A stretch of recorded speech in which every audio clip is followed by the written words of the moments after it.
So, folks, there is this guy that I talked about recently named Jeffrey Epstein. And it turns out that, this guy that Jeffrey Epstein wanted to write his memoir, his name's Michael Wolff, may have gotten over 100 hours of audio of Jeffrey Epstein talking about how he's really good friends with the former president of the United States, Donald Trump.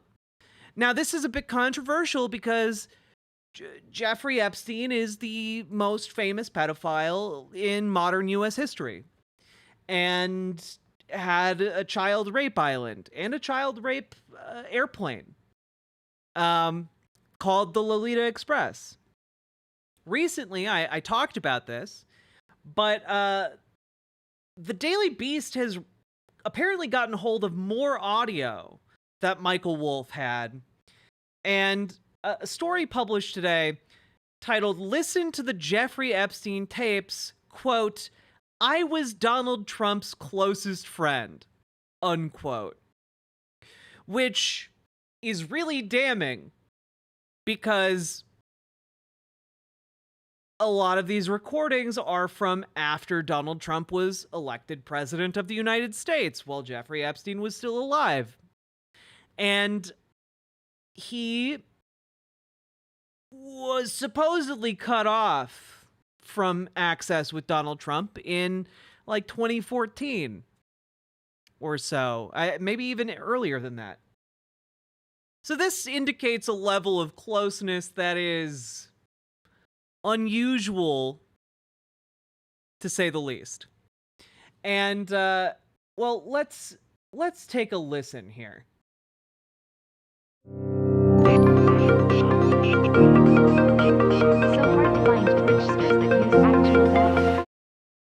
It's an ad. It's playing an ad. I'm sorry. I'm sorry. I'm sorry.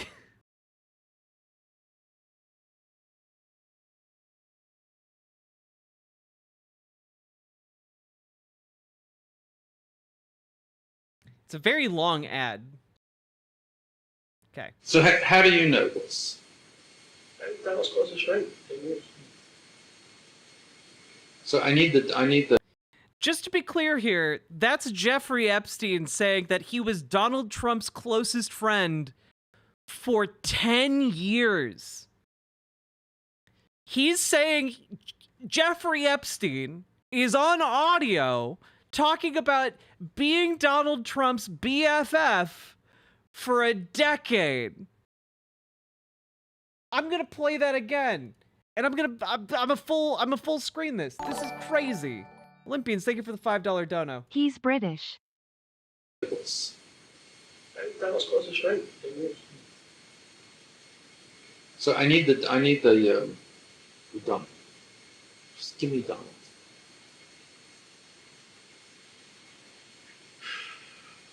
It's fun.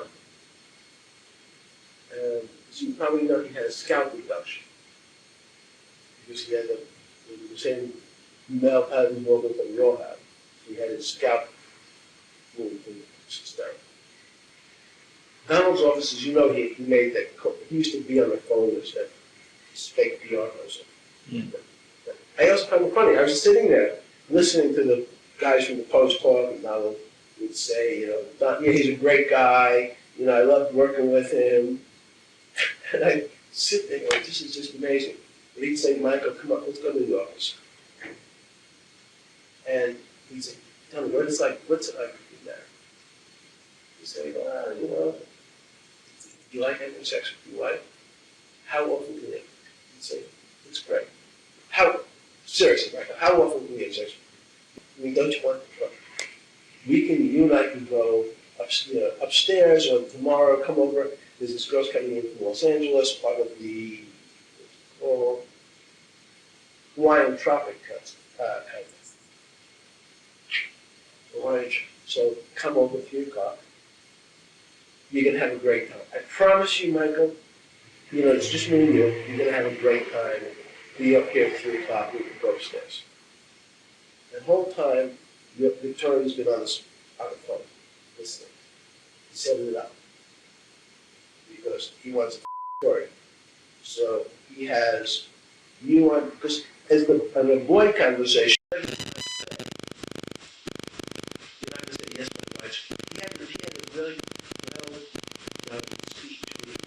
Who is Michael? Michael is the guy that Jeffrey Epstein is talking to and giving these recordings to, because Michael Wolff is the guy who is presumably, not presumably, who Michael Wolff is the guy that Jeffrey Epstein wanted to write his memoirs.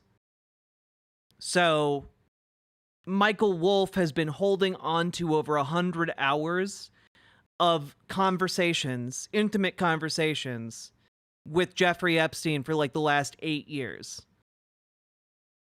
And apparently the book is ready to go now, and so he's starting to drip some of these into the mainstream in order to sell his book.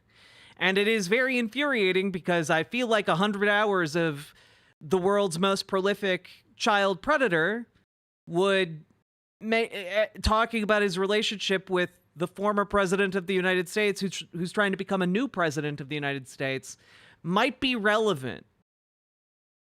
Couldn't that be considered obstruction of justice? In what way, though? Jeffrey Epstein's dead. You know, like...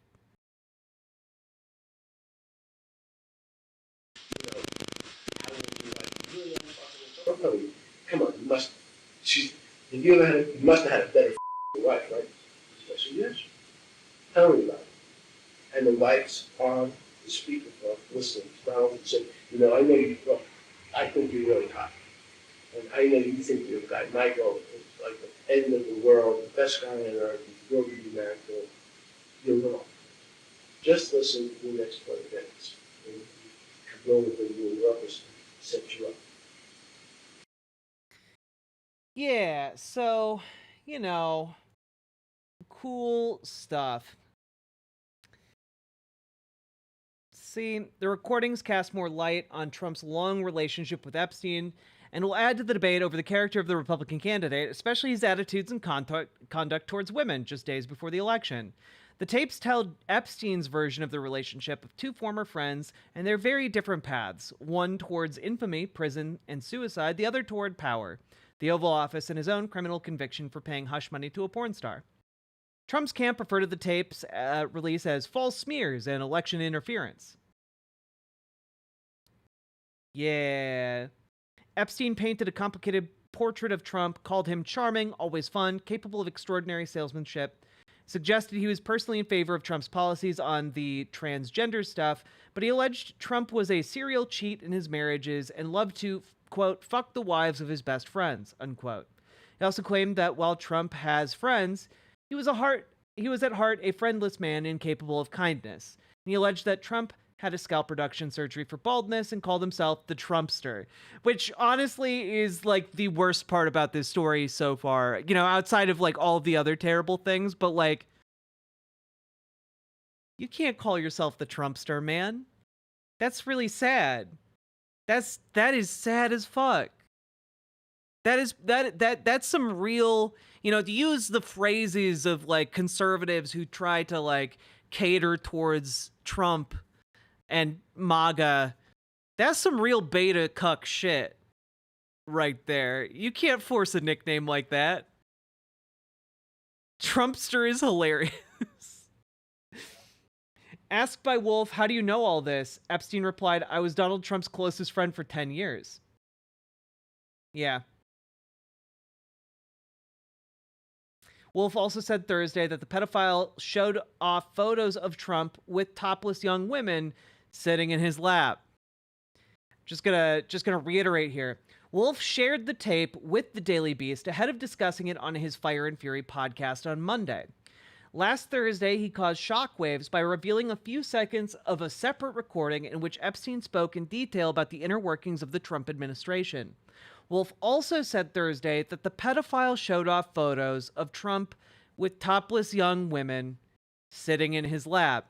And I feel like if Jeffrey Epstein is talking about topless young women, you know exactly how young they are.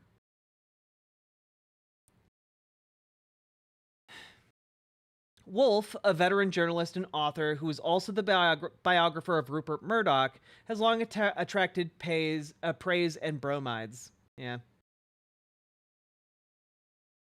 And he claims to have over 100 hours of recordings with Epstein.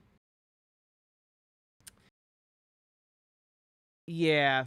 Wolf said he decided to release parts of the archive after a new accuser, a former Miss Switzerland, alleged last week that Trump had groped her in 1992. Yeah.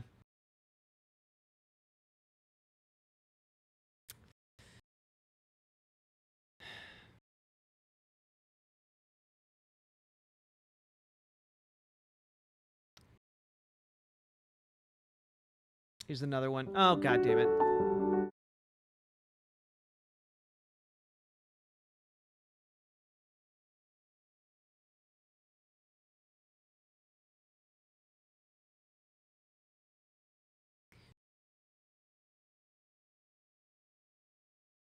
Just tell me about his intelligence.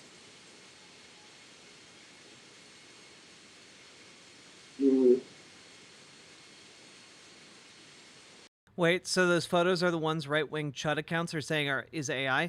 I don't know what photos you're talking about. As far as I know, Michael Wolff doesn't have those photos. These are audio recordings.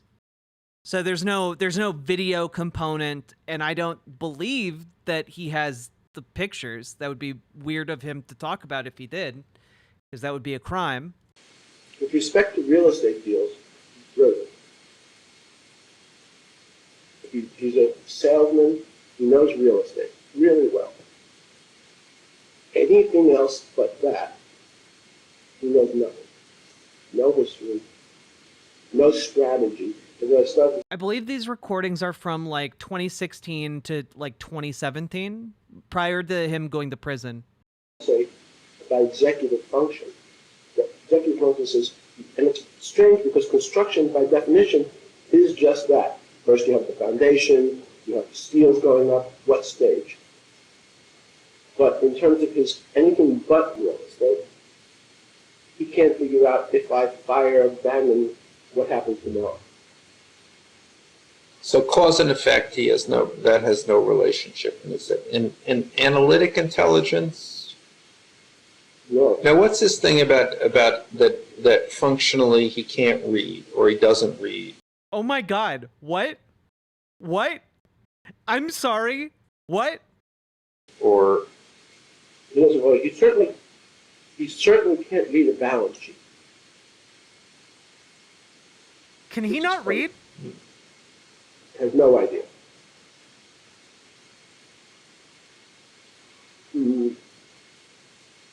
So basically he's currently just saying like he can't do math. Okay. I know it's been a meme for a long time that Donald Trump can't read based on like materials that like his aides had to like show him when he was president. But this is like a candid conversation behind closed doors with someone who was allegedly his friend for a decade.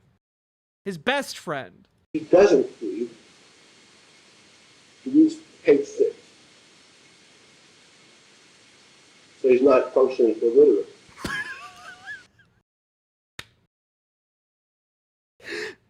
So I feel like if somebody has to say between long pauses, well, he's not functionally illiterate. Really? Oh my God. How is that not a component of this story? But his reading comprehension is anything complicated. What? Wait, I'm sorry, what does it mean to have a reading comprehension that is overly complicated? What does that mean?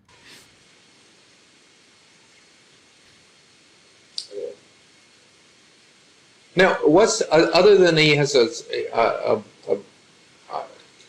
he has a sense of humor. He can be funny. He's right, but funny. What else recommends him? His ability to sell.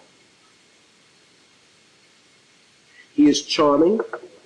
He is able to convince people. It's very much like Clinton. Both Bill and Donald have the ability to go over to a fat, ugly woman, say, "You are the most beautiful thing I've ever seen." So he tells everybody what they want to hear. And then it's charming. And I'm telling you that I know 4 or 5 people who have recently seen him. I just realized we're talking, where he built the UN Plaza Trump Tower, just in that nation. I was going to take the top floor. I went with Donald to see it. And it was, again, what if you can pay me if that was it's a $13 million transaction. You can pay me 11, you recorded the 13 that you give 2 to Mall or something. It's always. Oh yeah, Michael Wolff is a monster for holding on to this and not releasing all of it immediately. I'm gonna guess that on Monday, when whatever new episode of this podcast drops, he's gonna drop even more like crazy shit that he's been holding on to for the past decade in order to try and sell this book. It's gonna be like salacious. Everyone's gonna report on it tomorrow, and not tomorrow, Monday. And maybe it will actually get like, I don't know, front page news or something. Seems kind of wild that more people don't seem to be talking about this. Wait, why? Why wait? Because he wants to make money off his book. That's why. The day before the election? Yeah, because he wants to maximize the impact of this. 1/3 of the votes are in because he doesn't give a fuck about the votes. He's not releasing this for the public good. He's releasing this to sell copies of his book.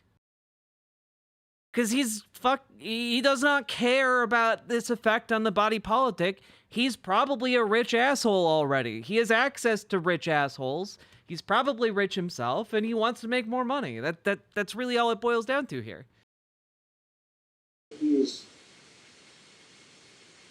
bad, dirty business. He's a construction person in New York City, the electricians union in the country. I have no idea what they're thinking. Yeah, this guy was in the orbit of Donald Trump and Jeffrey Epstein. You think he's a good guy? Come on. He's not. He's a horrible human being. In Jeffrey's book, he does nasty things to his best friends' wives. Anyone who first tries to gain your trust and then uses it to do bad things. You can be a well-regarded journalist and also be a complete fuck of an asshole. That's how it goes. Wild stuff.